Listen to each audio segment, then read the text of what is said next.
30 mart tarixində Ermənistanda keçirilən bələdiyyə seçkisi maraqlı nəticələrlə yadda qaldı.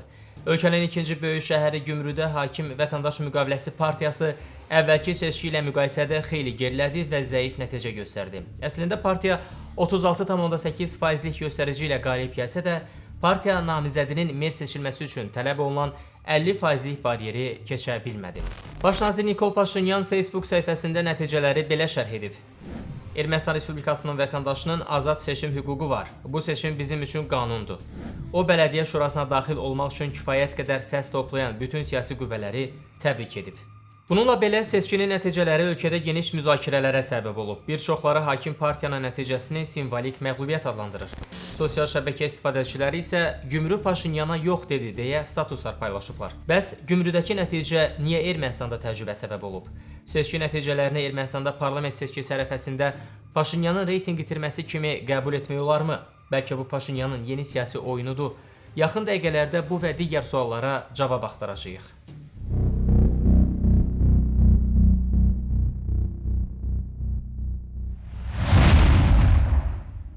Salam dostlar, mənim adım Vüsaldır və populyar siyasət seriyasından olan videolarla dünya siyasətində yaşanan ən mühüm və maraqlı hadisələr barədə əsas xəbərləri sizə çatdırmağa çalışıram.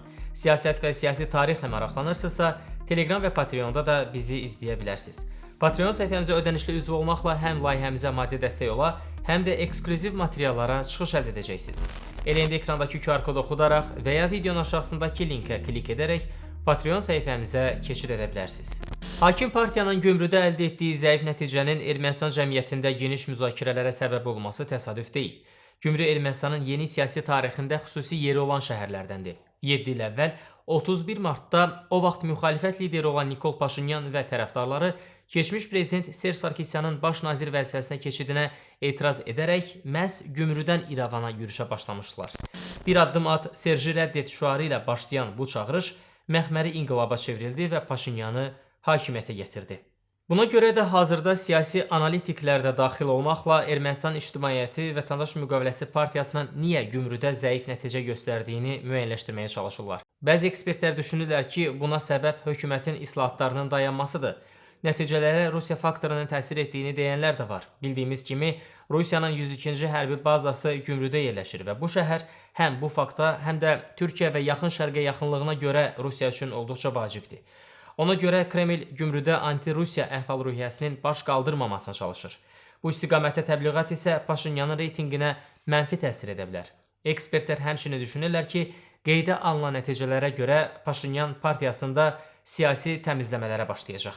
Digər maraqlı hadisə Armavir vilayətinin Prakar şəhərində yaşandı. 30 mart tarixində keçirilən növbədənkənar bələdiyyə seçkisində Paşinyanın Vətəndaş Müqaviləsi partiyası 3669 səs qazandığı halda müxalif birləşmə bloku 6508 səslə qalib gəldi. Prakardakı nəticələr Gümrü seçkisinin nəticələri qədər səs-küyə səbəb olmasa da, ümumilikdə Ermənistanın ikinci böyük şəhəri Gümrü və ətrafında hakim partiyanın reytinq itirməsi diqqət çəkdi. Bəs Gümrü seçkisinin nəticələri niyə bu qədər əhəmiyyətlidir? Məsələ burasındadır ki, indiki halda hakim partiyanın namizədi şəhər meri ola bilməz. Onun mer seçilməsi üçün müxalifət qüvvələrinin də səsinə ehtiyacı var. Hakim partiyanın namizədi Sarik Minasyan isə seçiləcəyinə inanır.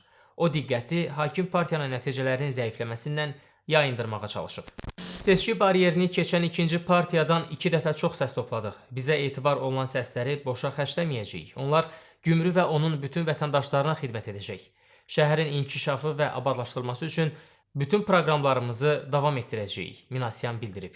Siyasi analitik Ruben Mehrabyan deyir ki, Gümrü sakinlərinin Rusiya yönümlü müxalif qüvvələrə səs verməsinin günahkarı hakimiyyət özüdür. Uğursuz islahatlar, siyasi səhnədə Rusiyanın 5-ci kolonunu qanuniləşdirmək, ölkəni qeyri-müəyyən qərarların girovuna çevirmək, strateji kommunikasiyanın olmaması bu nəticəyə gətirib çıxardı, deyə ekspert bildirib.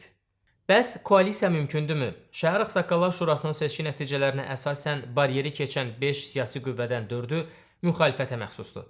Seçki kampaniyası zamanı onların liderləri açıq şəkildə bildirmişlər ki, hakim Vətəndaş Müqaviləsi partiyası ilə koalisiya qurmaq niyyətində deyillər. Lakin hələlik 4 müxalifət qüvvəsinin hamısının birləşib birləşməyəcəyi bəlli deyil. Buna görə Gümrü şəhərinə müxalifət merinin rəhbərlik edib etməyəcəyi də hələ ki bilinmir. İndiyə qədər yalnız 4 müxalif qüvvədən ikisi koalisiya yaratmaq təklifinə açıq olduqlarını bildirib. Hadisələrin gedişatı ilə bağlı mümkün ssenarilər belədir. Müxalifət birləşir və Gümrü şəhərinin keçmiş meri, Ermənistan Kommunist Partiyasının lideri Vardan Qukasyanı mer edir. Hakim partiya müxalifətin birləşməsinə mane olur və hər hansı qüvvənin səsini bir formada qazanmaqla öz namizədini mer seçir. Bizim şəhər blokunun lideri Martun Qriqoryan heç bir tərəflə birləşmir və yeni seçki keçirilir. Gümrüdəki siyasi vəziyyətlə bağlı onu deyə bilərik ki, mövcud siyasi konfiqurasiya ilə Vətəndaş Müqaviləsi Partiyasının şəhər hökumətini formalaşdırması və öz merini seçdirməsi çox çətin olacaq. Digər qüvvələr açıq şəkildə bildirdilər ki, hakim partiya ilə koalisiya qurmayacaqlar. İndi əsas sual budur. Müxalif qüvvələr birləşib öz namizədlərini irəli sürə biləcəklərmi? Görünən odur ki, yaxın vaxtlarda Gümrüdə siyasi intriqa başlayacaq. Həm yerli, həm də milli səviyyədə. Hər halda Nikol Paşinyanın partiyasının namizədinin yekun mitinqinə qatılmaması hakimiyyətin seçkidə uğursuzluğa məruz qalacağını əvvəlcədən bildiyinin açıq siqnalı idi. Paşinyan bu məğlubiyyətdən uzaq durmağa çalışdı. Lakin görünür, Gümrüdəki nəticələr onun partiya daxilində təmizləmə aparması üçün bəhanə və fürsət ola bilər. Dünya siyasəti ilə bağlı ən mühüm məsələlərdən xəbərdar olmaq və tarixdə yaşanan ən vacib siyasi hadisələrlə bağlı araşdırma materiallarımızı izləmək üçün YouTube və Telegram kanallarımıza abunə olun. Populyar Siyasət adlı Telegram kanalımızın linkini videonun aşağısında qeyd etmişik.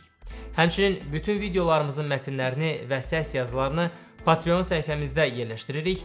Patreonda bizi izləməklə eksklüziv materiallara çıxış əldə edə biləcəyinizi unutmayın. Başqa mövzuda görüşəcəyik. Hələlik.